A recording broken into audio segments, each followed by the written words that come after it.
Hey viewers, welcome to another video.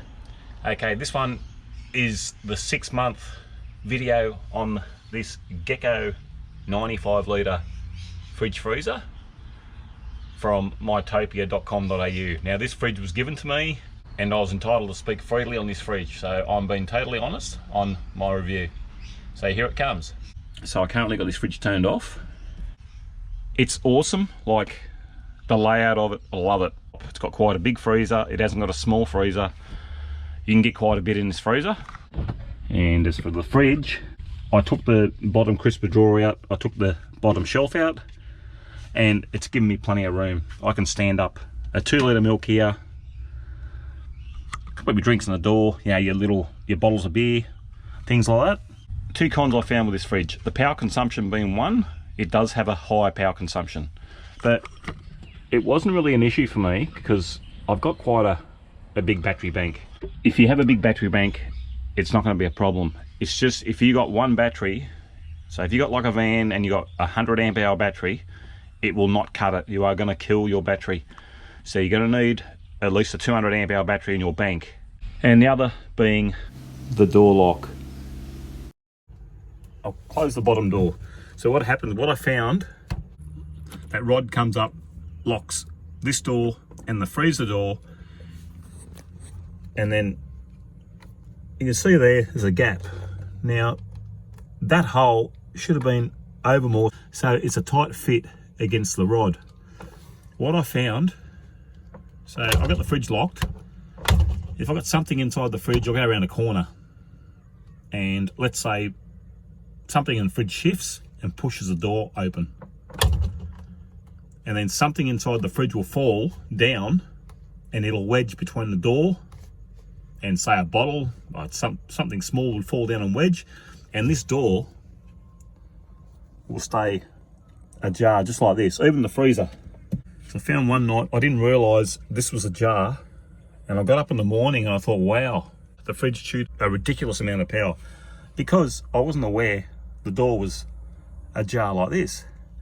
So like, I can understand why they do it, in case you want to leave the door open a bit when it's not on. If I'm going to leave the door open, I'd rather just unlock it and leave the thing open. Yeah, so when the car's parked up, I'll leave the thing open and just leave it, let it air out if I'm not using the fridge. But a lot of the times, I've got the fridge going most of the time. I'll show you my fix to this problem.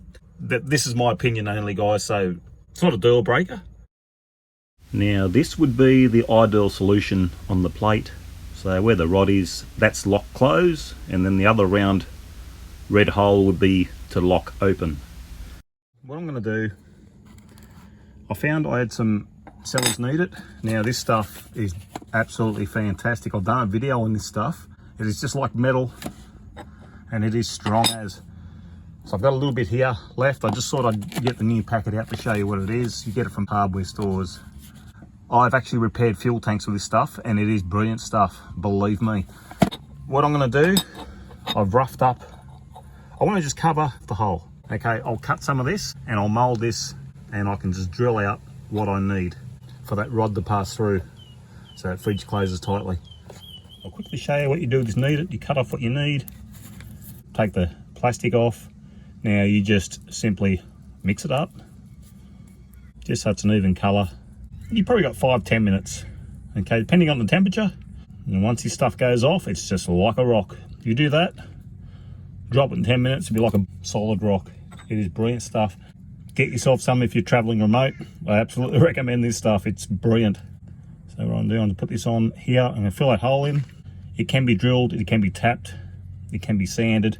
So I'll let that go off and I'll put a hole in to allow that rod, and that should fix a little problem. Okay viewers, there you go, there's the hole. It's got the needle set around the, put the hole through, locked, and it's going nowhere. That is solid. That's my little fix to the door. It's just something I picked up over time using this little fridge. Viewers, it's all done. I have to get the grinder out, I have to take a bit off. There it is there.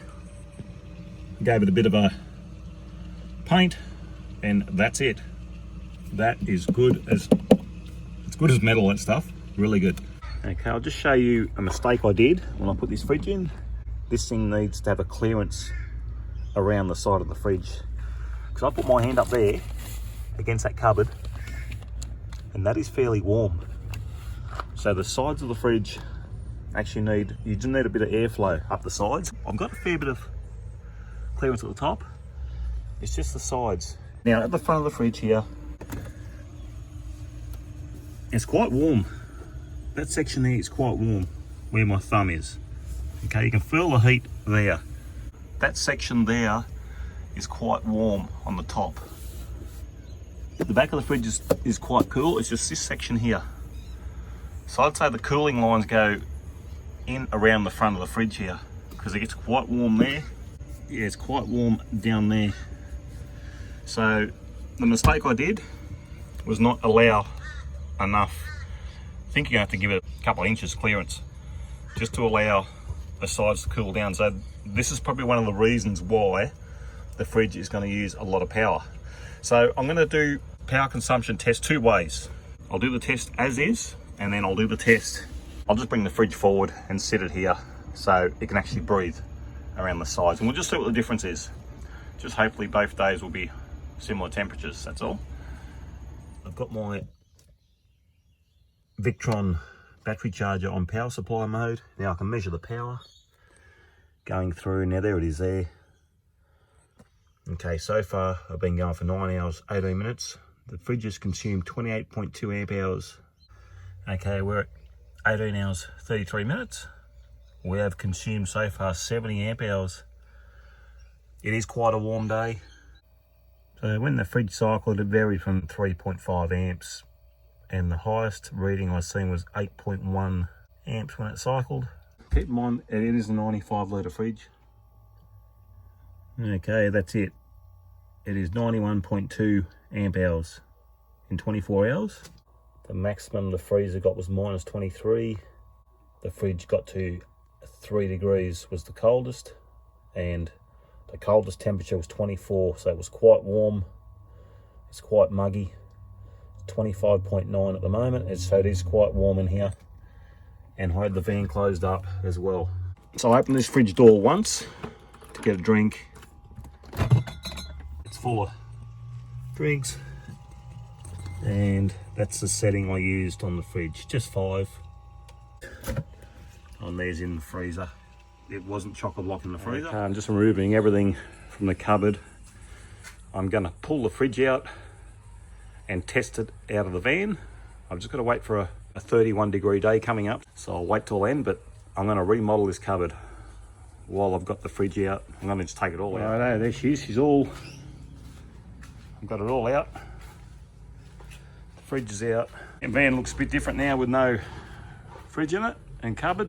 Okay, with the fridge removed out of the van, here it is. I'm going to sit it in here. Now the sides have got a bit of clearance. It's pretty full, so I'll do the same test. I'll connect it up to my Victron and I'll measure the power through that, and we'll see what the power consumption is. I'm pretty sure there'll be a bit of a difference because these sides get very, very warm. It actually gets very, very warm up the sides of the fridge, so you need a bit of clearance to allow the heat to dissipate from the sides of the fridge. It does get pretty hot on the side of the fridge there. It's 44 degrees. If you can leave it freestanding somewhere, it'll be fine. Otherwise the motor just keeps going and going and going, and they use an incredible amount of power once they keep going. But anyway, I'll let you know the test result at the end. Okay viewers, we're coming up to the end of the test now. So there's the temperature at the freezer at the moment. It's minus 20.8. It's 4.2 on the fridge. Current temperature is 28.2. It got to a minimum of 27 and the high was 32, so it's been very, very humid.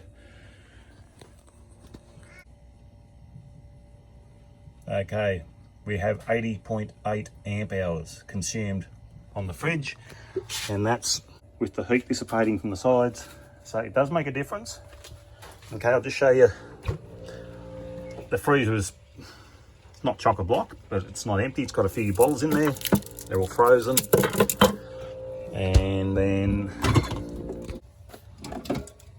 so I filled the fridge up and it is set on 5, just like before. So I just wanted to compare. But there you go. That just compares. So you're letting the heat dissipate from the sides does make a difference. So that just gives you some idea on what power this thing uses. I reckon if you are on a tight budget and if you are traveling, so say if you've got a van and you're traveling, you are pulled up overnight and you continue traveling the next day, you won't have any problems because you're constantly getting charged, put back into your battery. You'll probably have problems if you're actually pulling up for 2-3 days. You get overcast weather with your solar panels, you are going to have problems. You will need to spend more money on a high brand fridge. But this thing here, look, it's great for the money and the functionality of it's great. I love the freezer. I absolutely love it. It's really, really good. So it has got a high power consumption. I'm not going to lie about it. And the lock, you fix that lock. You do that to the lock, just like I showed you, you'll have a good little fridge. So this is 6 months on. When you look at it, for the cost, it's not bad. It does the job. It keeps food cold, not a problem. Your power consumption is your biggest problem. If you can get your head around that, it's a good little fridge. Thanks for watching. I'm gonna go remodel my cupboard to get this back in the van.